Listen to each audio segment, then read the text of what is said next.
Saya akan siksa kalian satu demi satu sampai ada yang mengaku. Atau paling tidak, memberitahu di antara kawanmu yang mencurigakan berkomplot membunuh Gusti Prabu.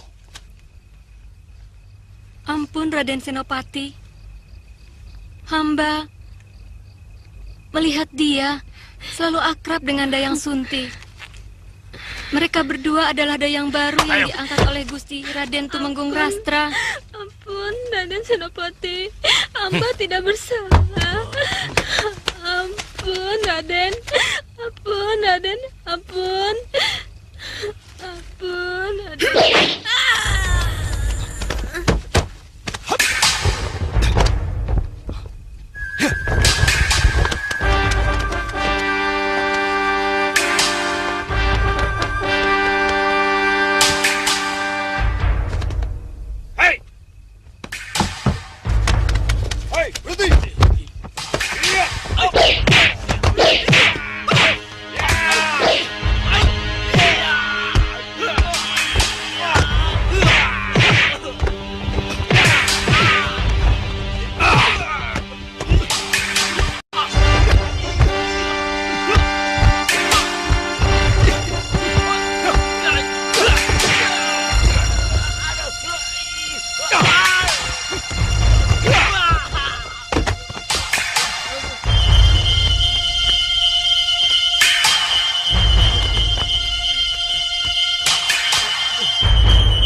Saya menduga semua korban tewas bunuh diri dengan racun yang sama yang akan diberikan kepada Gusti Prabu.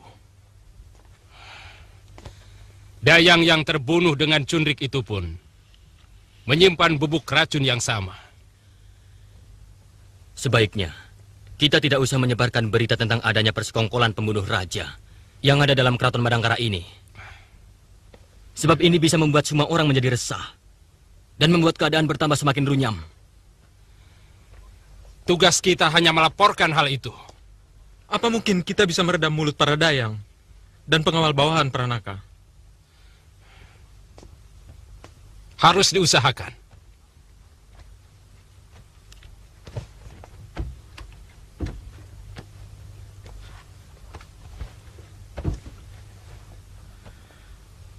Hamba akan mengatasinya, Gusti Senopati. Mereka akan hamba tahan secara halus dalam salah satu asrama kesatriaan, tanpa mereka merasa ditahan. Lalu, mengenai para dayang itu, akan hamba sumpah untuk bungkam. Biasanya, wanita-wanita tua sangat takut kepada Dewata kalau berani melanggar sumpahnya, Gusti. Ya, itu bagus. Aku yakin itu mudah diatasi. Masalah yang lebih penting, dari mana kita mulai melakukan penyelidikan untuk membongkar komplotan ini? Kita harus tahu dulu latar belakang Tumenggung Rasta. Sebab, untuk sementara dia menjadi kunci dalam peristiwa ini. Ya, setahu saya, dia anggota setia dari pasukan Madangkara. Semenjak pasukan Paman Aragani dan Paman Kalamenda berada di Bojong Setu. Dia anak Wasrap, telik sandi kita, yang menyamar sebagai pemilik warung di Madangkara pada zaman itu. Kalau saja Durgalapati masih hidup, kita tidak perlu repot mencarinya. Pasti dia yang melakukannya. Dialah ahli racun yang sangat kondang di kawasan barat. Hampir setara dengan Luh Karpo dari Kahuripan. Sedang jenis racun yang digunakan sama dengan milik Durgalapati. Maaf Gusti Panglima. Hamba yakin pelaku utamanya adalah orang yang sama yang meracuni sungai. Bisa jadi. Kalau begitu, secepatnya kita susun tenaga telik sandi untuk menanggulangi kejadian ini. Kau sanggup melaksanakannya, Pranaka? Kalau Gusti semua menugaskan, hamba sanggup, Gusti. Bagus.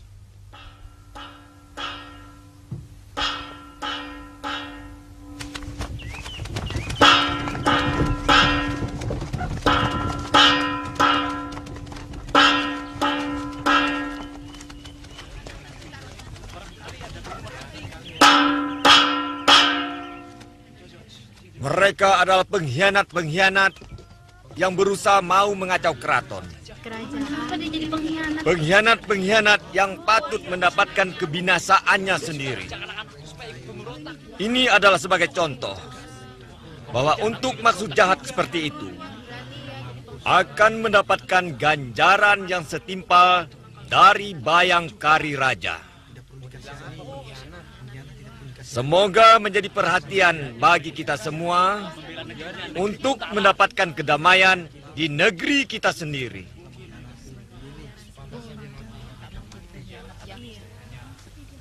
Penjara dulu.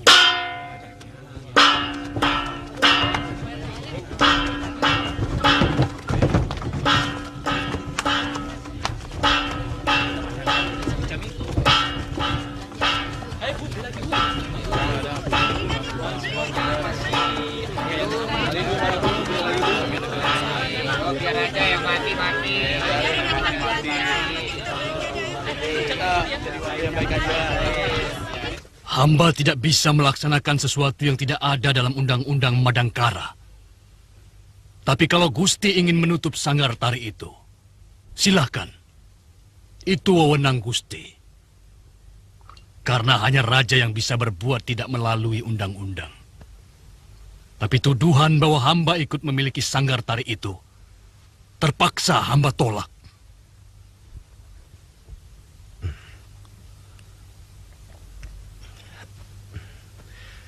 Berita itu dari Ranggalela, pengelola sanggar itu sendiri.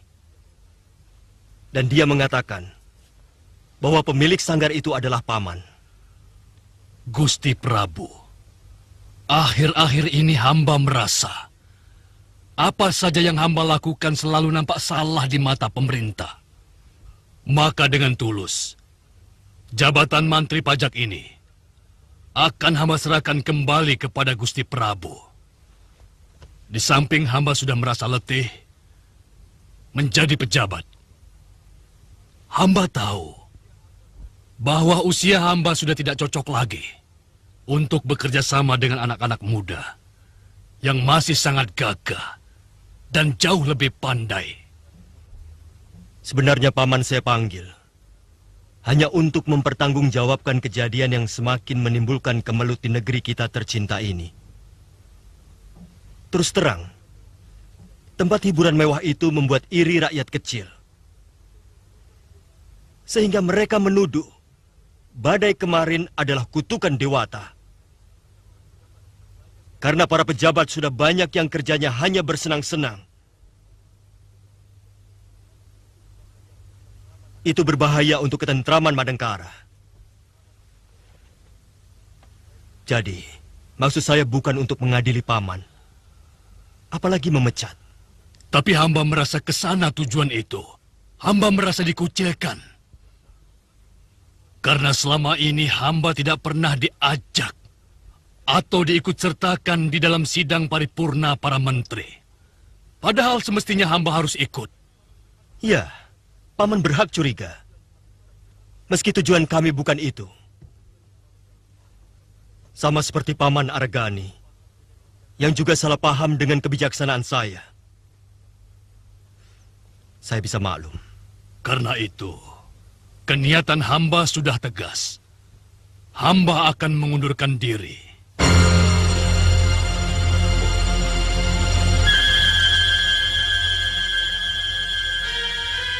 Juga Arya Wikalpa. Sebaiknya Paman Ranggatal tidak usah membawa-bawa paman saya. Nanda Kamasuta, bukan cuma saya yang kecewa. Banyak sekali pejabat. Pejabat tua yang ikut merasa terluka. Mereka merasa dikucilkan dari pemerintahan. Sementara mereka merasa mempunyai andil yang sangat besar sewaktu merebut negeri ini dari tangan penjajah Kuntala. Aku berhak tersinggung dan menentukan sikap, Kamasuta.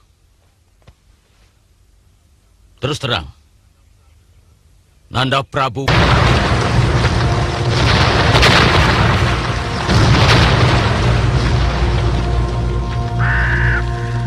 dalam urusan ini. Paman sudah kena hasutan yang tidak bertanggung jawab.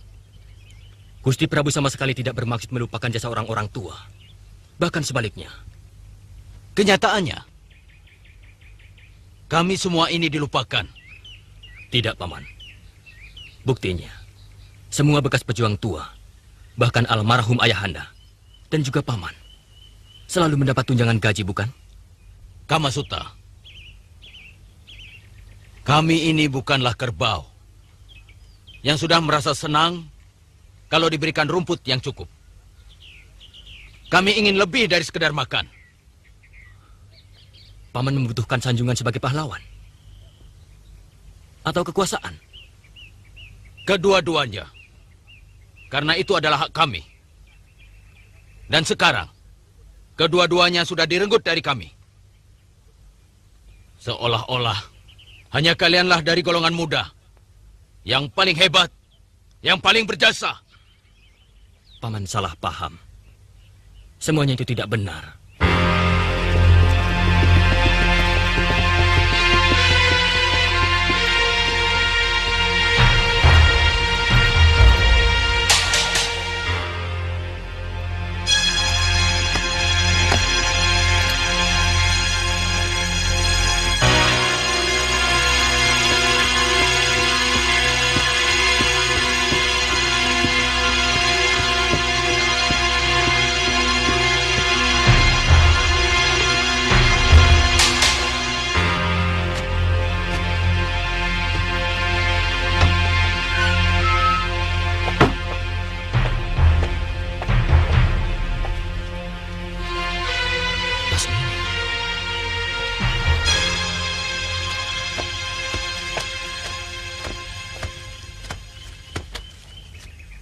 Paman Arya Wikalpa ada? Ada di dalam. Mari.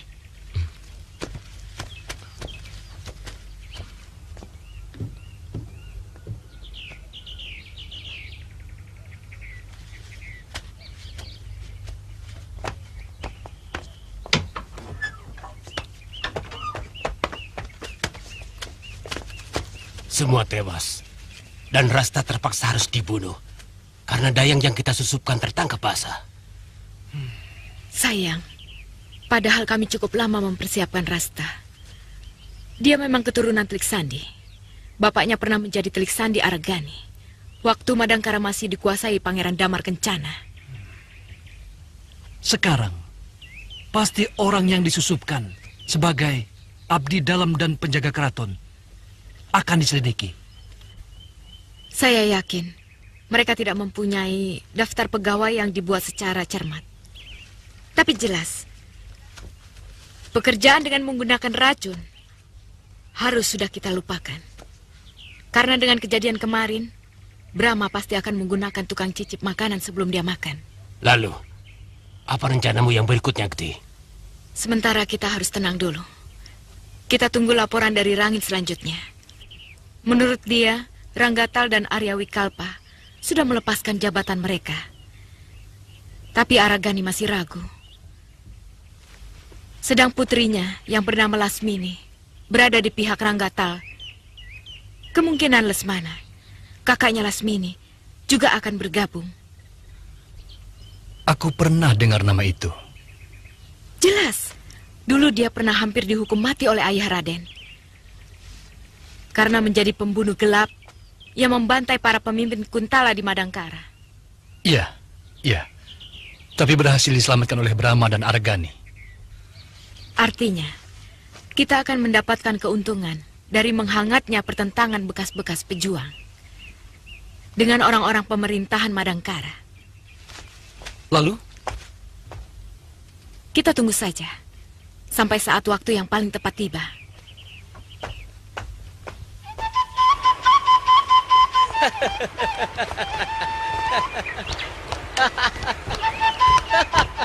Guru, saya dapat kijang lagi. Terima kasih, Guru. Hanya ada 2 orang yang ahli dalam soal racun di tanah Pasundan ini. Yang pertama adalah Durgalapati. Yang satunya, adik seperguruannya yang masih sepupu. Dia bernama Ki Busur.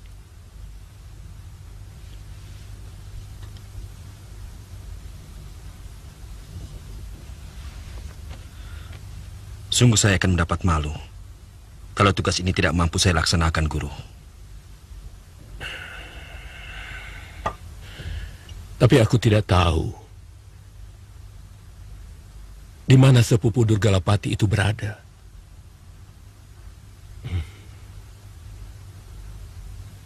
Dulu, dia pernah membangun padepokan di Gunung Burangrang. Entah sekarang, dia juga seorang yang ilmunya memuja Guryang dan Banaspati. Pasti dia orangnya, Guru. Dia juga yang menyuruh para Guryang untuk mengobrak-abrik Madangkara. Guru, saya dapat kijang lagi. Adi Pranaka, kamu pulang. Kakang. Pranaka. Adi.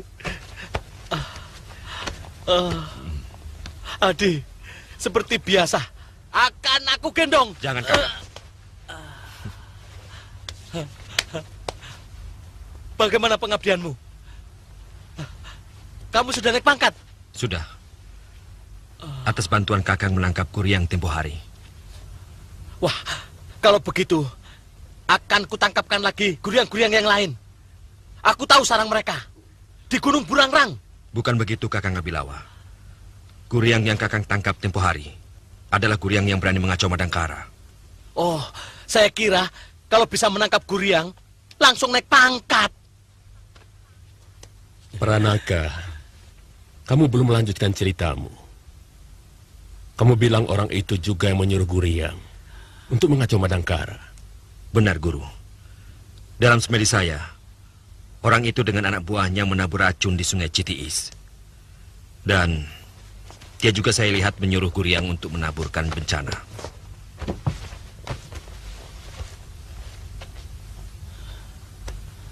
Orangnya kecil? Iya. Lebih pendek dari kamu? Iya. Sedikit lebih muda dari Guru. Matanya tajam dan agak licik. Pasti dia. Siapa dia, Guru? Saya siap menerima perintah. Apa? Nyamber saja kamu.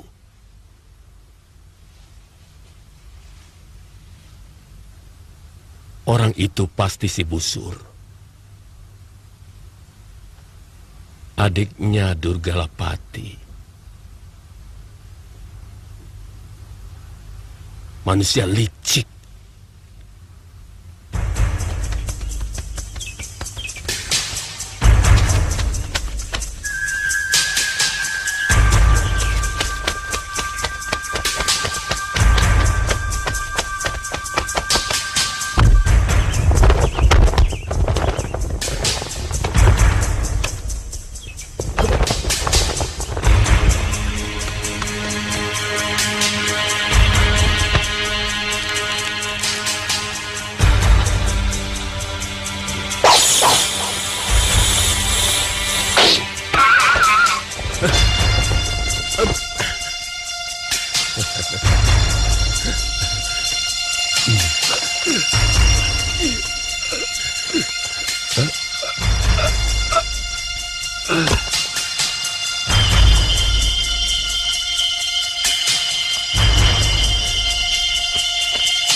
Saya kena fitnah.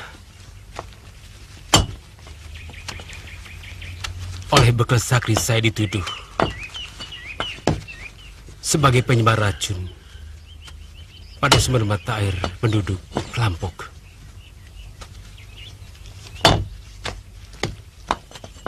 Sehingga orang-orang desa itu mengamuk, mengeroyok, dan melemparkan saya ke jurang. Padahal Kisanak tidak melakukan. Saya curiga Sakri sendiri yang melakukannya. Mungkin dia tidak suka melihat saya diseneng oleh penduduk. Lalu dia memfitnah saya dengan cara seperti itu.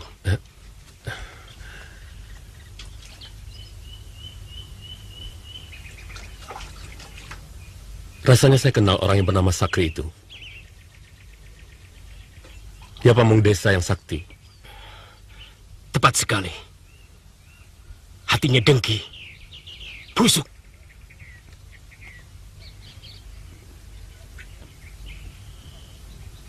Saya agak kurang percaya pada omongan Busur. Karena setahu saya, bekal Sakri itu orang baik. Tapi cerita si Busur begitu meyakinkan.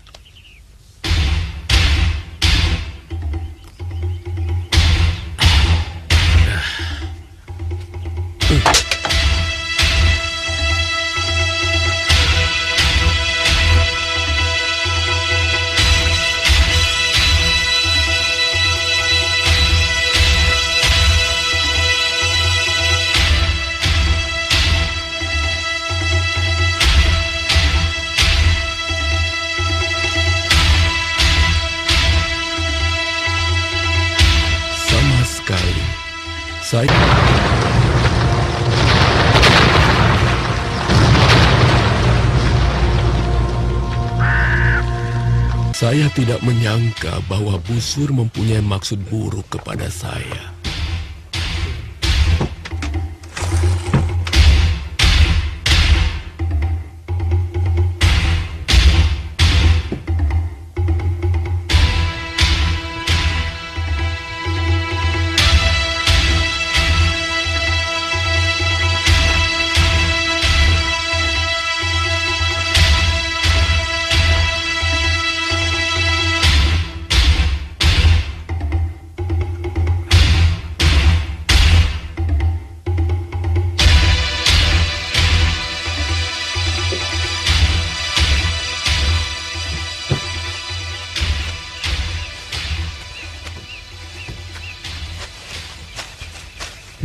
Kisanak, istirahat dulu.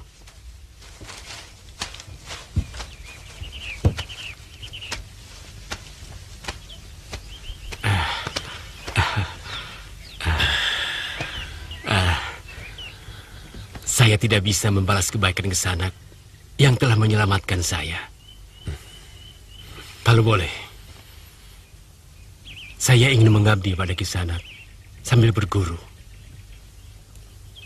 Saya ingin bisa mengobati orang lain seperti Kisanak. Saya ingin bisa menolong orang lain. Saya tidak memiliki ilmu apa-apa. Kebetulan saja, leluhur saya memang bisa mengobati orang. Kalau begitu, biarlah saya menjadi abdi di rumah ini. Kisanak, dunia ini sangat luas untuk kamu jajaki. Di sini kamu akan mandek. Hanya setitik kecil ilmu yang bisa kamu dapat. Saya akan selalu merasa berhutang budi kepada Kisanak.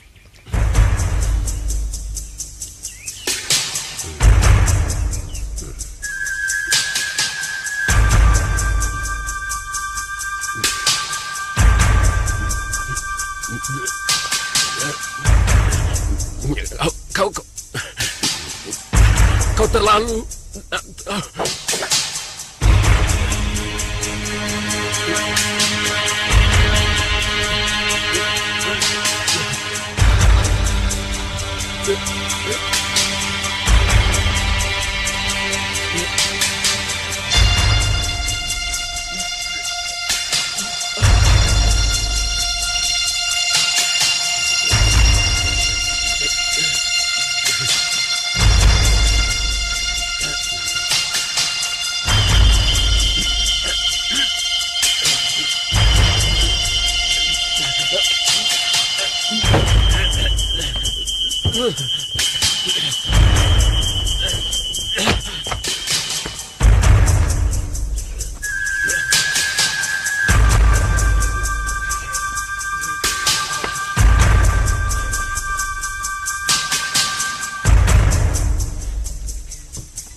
Rupanya, dia tertarik pada kitab babon ilmu pengobatan yang saya miliki secara turun-temurun dari leluhurku. Untung aku diselamatkan oleh bekal Sakri dan Ki Astagina.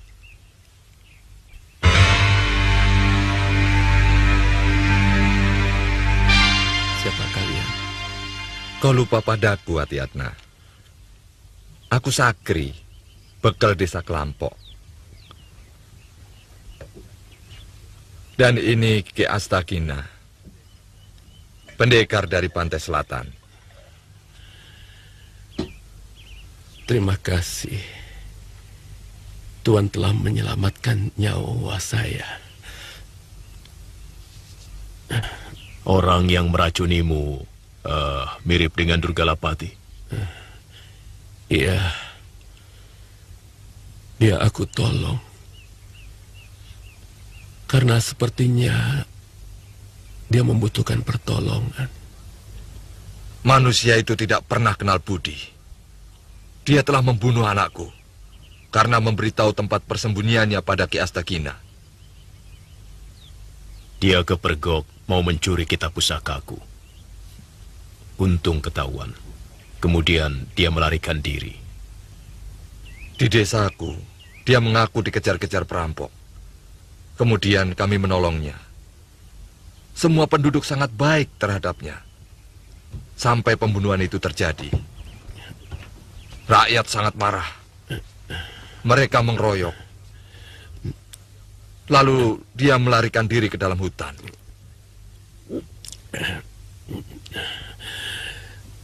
Terima kasih, Sakri. Aku dengar dia memperdalam ilmu racunnya di kaki Gunung Burangrang. Kita ke sana sekarang. Saya tangkapkan bajingan itu. Untuk Adi. Sabar dulu, Abilawa. Dari dulu kau tidak pernah bisa sabar. Kita harus tahu kenapa dia mengacau Madangkara. Pasti ada tujuannya. Pasti ada kawan-kawan dekat Durgalapati yang memperalatnya. Iya, Panglima Ringkin dan Narapati Kamasuta mencurigai sisa-sisa orang Kuntala, Guru. Dugaanku betul. Dia diperalat oleh anak keturunan Kebo Mundarang. Karena mereka dipecundangi oleh Gusti Prabu Brahmakumbara dan kawan-kawannya. Jadi, di mana dia sekarang? Mungkin di Jampang Kolot. Karena hampir semua bekas tawanan Kuntala melarikan diri ke desa itu. Kalau begitu, saya mau ke sana, Guru. Aku ikut. Pokoknya semua musuhmu akan kuhabiskan. Biar kamu naik pangkat lagi, Adi. Kakang, nanti Guru... Jangan khawatir. Aku sudah menyediakan kayu bakar untuk beberapa hari. Guru, saya mohon izin sekali ini saja ikut Adi Pranaka. Kalau sudah selesai, pasti saya pulang. Baik. Kamu sudah berjanji tadi. Pulang. Kalau tidak, Kutuk saya. Jadi apa saja, Guru?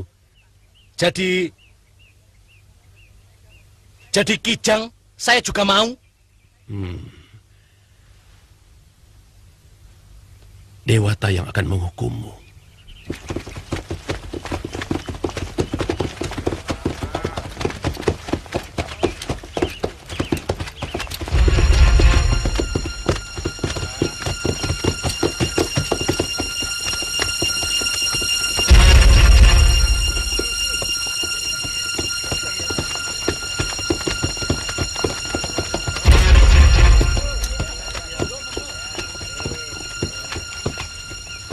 Kakang kenal perempuan itu?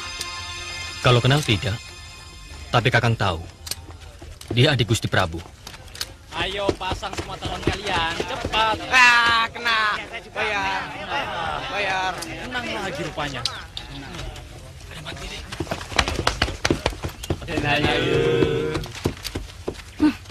Sombongnya dia. Hampir menyentuh langit. Mentang-mentang kakaknya seorang raja.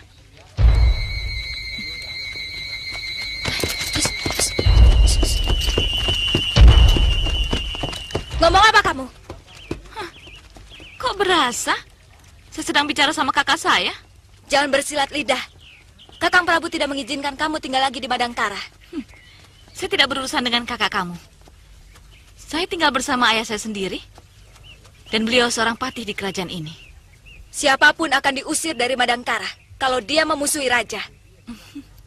Kebetulan, saya tidak memusuhi raja.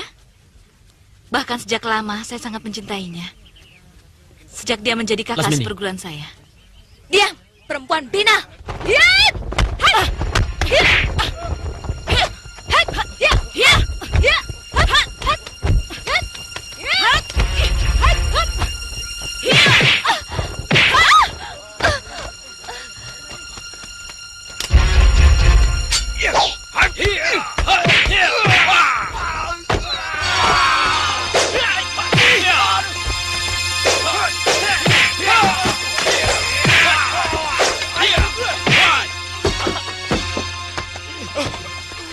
Hentikan!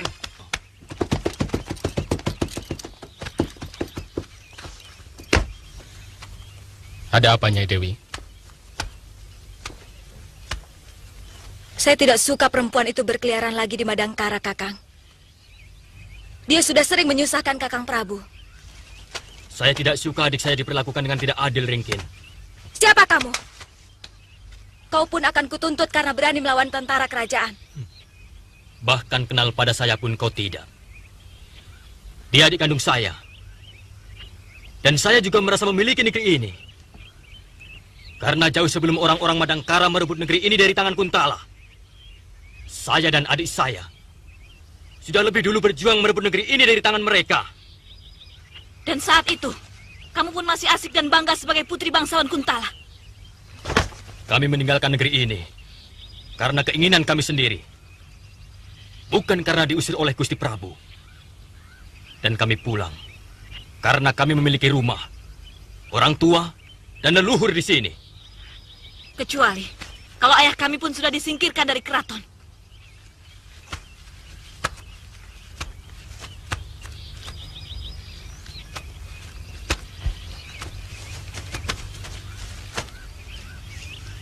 Jangan bawa-bawa persoalan itu, Lasmini.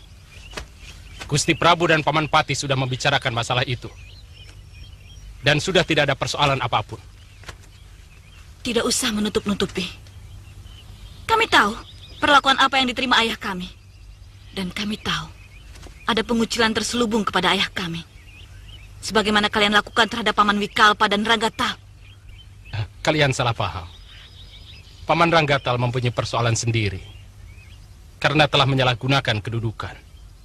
Dan kami tahu bahwa Paman Ranggatal berusaha menghasut semua sesepuh Madangkara untuk menyudutkan kami, para menteri muda, dan juga kebijaksanaan Gusti Prabu. Kau boleh bicara apa saja, Ringkin. Tapi kenyataannya adalah perlakuan seperti ini yang selalu saya terima. Terutama dari dia. Mustahil dia tidak tahu siapa saya. Kalau ada masalah antara saya dengan Prabu Madangkara, itu adalah persoalan pribadi. Karena cinta adalah hak pribadi setiap orang. Maka saya pun berhak mencintai kakaknya. Tapi mengusir saya dari negeri ini benar-benar sangat menghina perasaan saya. Menghina jasa saya di masa lalu. Lasmini, semua orang tahu siapa Lasmini, jasa-jasamu. Tapi juga tidak boleh mentang-mentang berjasa, kemudian berbuat seenaknya, menentang hukum, lalu mengacau negerinya sendiri. Jadi kau juga menuduhku sebagai pengacau, Ringkit?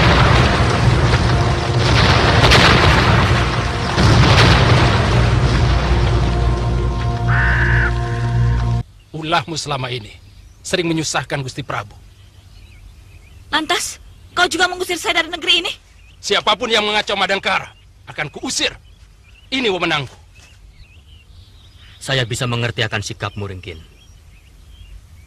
Walaupun tidak bisa kami pungkiri, itu semua sangat menyakitkan. Ayo, Lasmini. Sayurnya, Mas. Jagungnya, Mas. Masih muda-muda. Berapa ini, Yu? 3 kepeng. Kalau saya beli ikan, harganya jadi berapa, Yu? 4 kepeng setengah. Mau beli berapa buah, Mbak? Maaf, Bi. Apakah ini desa Japengkolot? Benar, Den. Aden mau mencari siapa? Kami akan mencari yang sepupu kami, yang bernama Ki Busur. Setahu saya, di sini tidak ada orang yang bernama seperti itu. Tapi kami mendapat berita, dia tinggal di sini. Kalian jual di sini, Adi, Sebentar ya, Bi. Iya. mereka mana tahu orang seperti Ki Busur.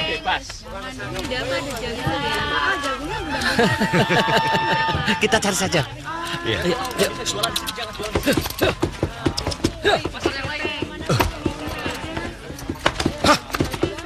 Dia menanyakan Ki Busur. Salah seorang dari mereka, prajurit Madangkara. Kurang ajar. Mereka pasti sudah tahu semua perbuatanku. Apa yang Aki mau lakukan? Selesaikan mereka. Baik, Ki.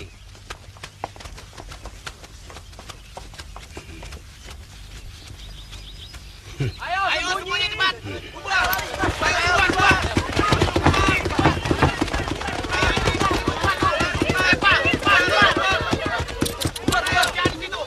Kau pada berlarian? Aneh penduduk desa ini. Pasti ada sesuatu, Adi. Hati-hati.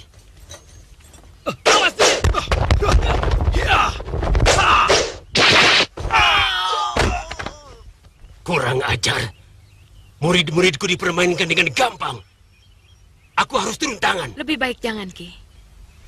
Mereka semakin curiga bahwa kita memang mengadakan persiapan pemberontakan di desa ini. Kenapa jadi pengecut seperti ini, Karti? Tunggu. Kenapa, Karti? Mereka tidak akan langsung melaporkan apapun. Kalau berhasil kita bunuh, kerahkan semua anak buahmu. Tidak, Ki. Seluruh penduduk desa ini adalah anak buahku. Pejuang bangsa Kuntala merdeka. Tapi mereka tidak akan bertindak sebelum matang waktunya. Ah, persetan dengan rencanamu.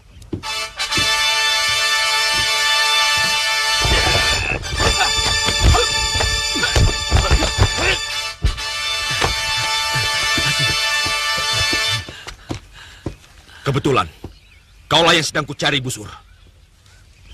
Kau harus bertanggung jawab atas perbuatanmu meracuni sungai Citiis. Benar. Perbuatanmu keterlaluan, Busur. Sehingga banyak rakyat kecil yang menjadi korban. Dan aku juga tahu, kau yang menyuruh orang untuk meracuni Gusti Prabu. Bocah sombong. Berani-beraninya aku berkata seperti itu pada Ki Busur. Minggir, Adi.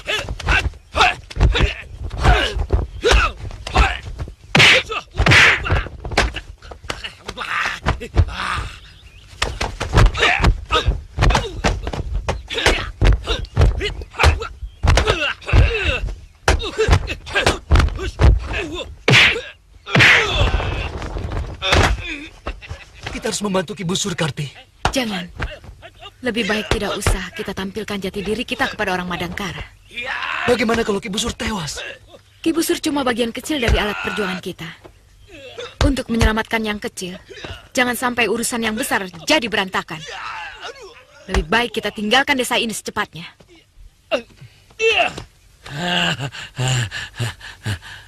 Bajingan seperti itu pantasnya dibunuh saja, Adi. Jangan, Kakang. Kalau dia mati, apa yang mau saya jadikan bukti pada Gusti Prabu?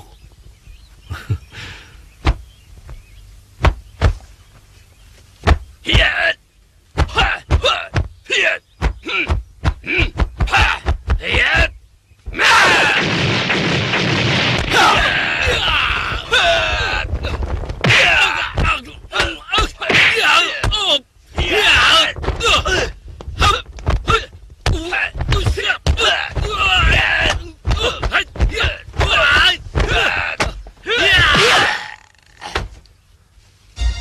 Celaka, aku harus segera melapor. Ya, cepat.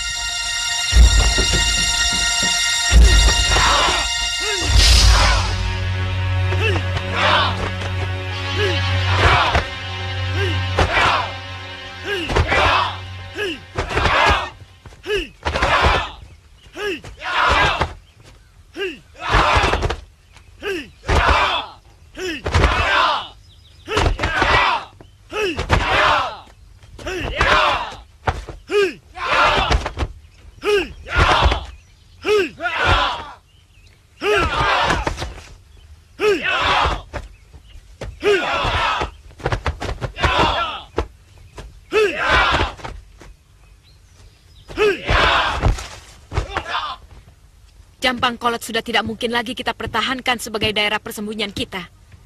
Sudah 2 kali orang-orang Ringkin Gomati datang kemari. Yang pertama, Telik Sandi yang berhasil kita bunuh. Dan yang terakhir, 2 orang prajurit yang sedang dihadapi oleh Ki Busur. Bagaimana kalau Ki Busur berhasil mengalahkan mereka? Sama saja. Mereka berdua yang dikirim kemari. Tapi yang sudah mengetahui tempat ini, pasti jauh lebih banyak lagi. Sebagai tempat persembunyian, Jampang Kolot sudah tidak memenuhi syarat. Kita harus segera pindah dari tempat ini. Termasuk semua penduduk? Semuanya. Yang tidak mau, terpaksa harus dibunuh. Karena mereka akan menjadi sumber malapetaka bagi perjuangan kita. Celaka dan Karti. Ada apa? Ki Busur kalah. Sudah aku duga. Orang tua itu hanya ahli dalam soal racun. Ilmu kanuragannya lemah. Dia cuma pernah menjadi murid Lukarpo dari Kahuripan. Kau boleh pergi. Iya. Kemana kita harus pindah? Laran pernah melihat satu daerah di perbatasan Kuntala. Antara Pajajaran dan Madangkara. Aku sudah pernah meninjau. Cukup tersembunyi. Cuma terlampau jauh dari kota raja. Bila sewaktu-waktu dibutuhkan gerak cepat menyerang Madangkara. Bagaimana kalau sementara di sini? Kita perluas lingkungan asrama ini menjadi sebuah desa. Sebab, ujung hutan sebelah barat sudah sangat dekat dengan kota Raja Madangkara. Saya setuju. Malam ini juga, semua orang kita yang tinggal dekat dengan kota raja, suruh pindah kemari. Dan bakar seluruh desa yang ada di sekitarnya untuk menghilangkan jejak. Semuanya siap! Semuanya siap!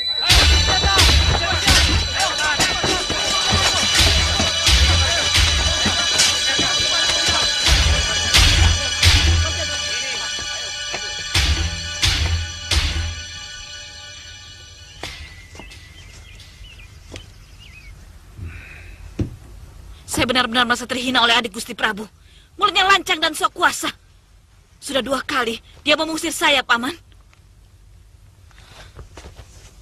Yang saya sesalkan, Ringkin pun sudah mulai meniru sikap penguasa-penguasa Kuntala yang konyol. Seperti Kepemundarang dan Tumenggung Jayaraga. Semuanya sudah berubah. Kekuasaan selalu merubah perangai orang.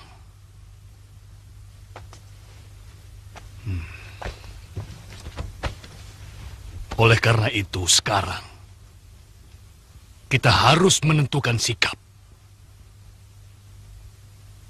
Aku sendiri sudah menjadi orang bebas. Jabatanku sudah kulepaskan. Yang penting, kita harus menentukan bentuknya. Apakah kita menyeberang jadi pemberontak mengangkat senjata? Atau bagaimana? Itu berat. Pemberontakan bersenjata menuntut tenaga dan dana yang sangat besar. Dan tidak pernah ada pemberontakan yang berhasil kalau tidak berangkat dari dukungan kemauan rakyat. Kita cari dukungan rakyat. Aku punya teman yang siap membantu dana. Siapa?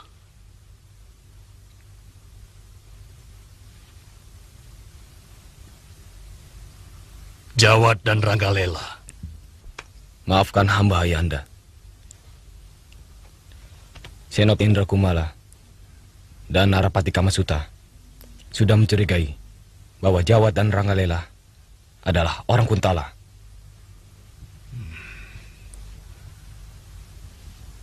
Dari mana kau tahu?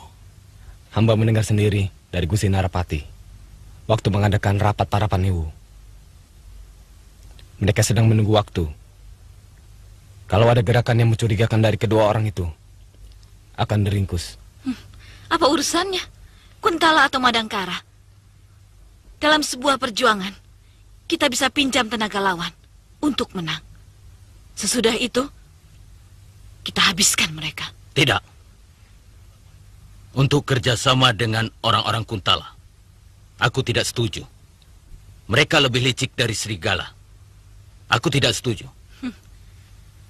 Berarti kita cukup diam, menyaksikan kepongahan para petinggi yang seolah merasa hanya mereka yang paling berjasa bagi negara dan bangsa. Begitu. Sementara cara lain memang belum terlihat.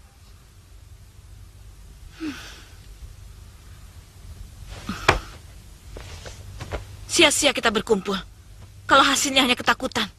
Kecermatan jangan disamakan dengan ketakutan, Lasmini. Keberhasilan kita merebut negeri ini dari penjajah, itu juga karena kecermatan.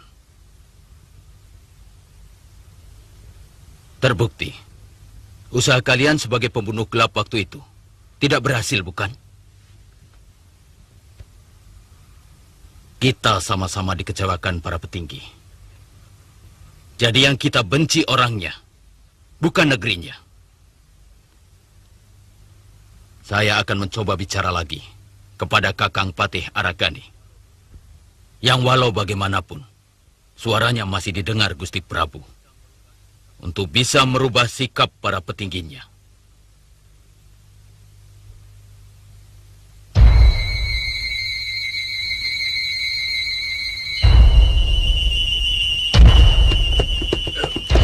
Kakang.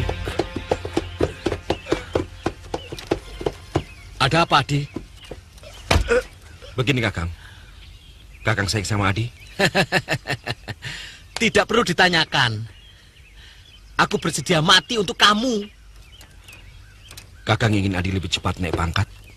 Oh, tentu. Apa perlu aku nangkap Guryang lagi? Gusti Prabu tidak akan menaikkan pangkatku kalau melihat orang botak itu yang nangkap Kakang. Aku tidak akan ngomong apa-apa. Percayalah, Adi. Aku kan kakakmu. Kalau dia yang ngomong, bagaimana? Jadi... Maaf, Kakang. Bukannya Adi tidak mau diikuti Kakang. Semuanya ini demi kemajuan Adi, yang juga akan menyangkut nama baik Kakang.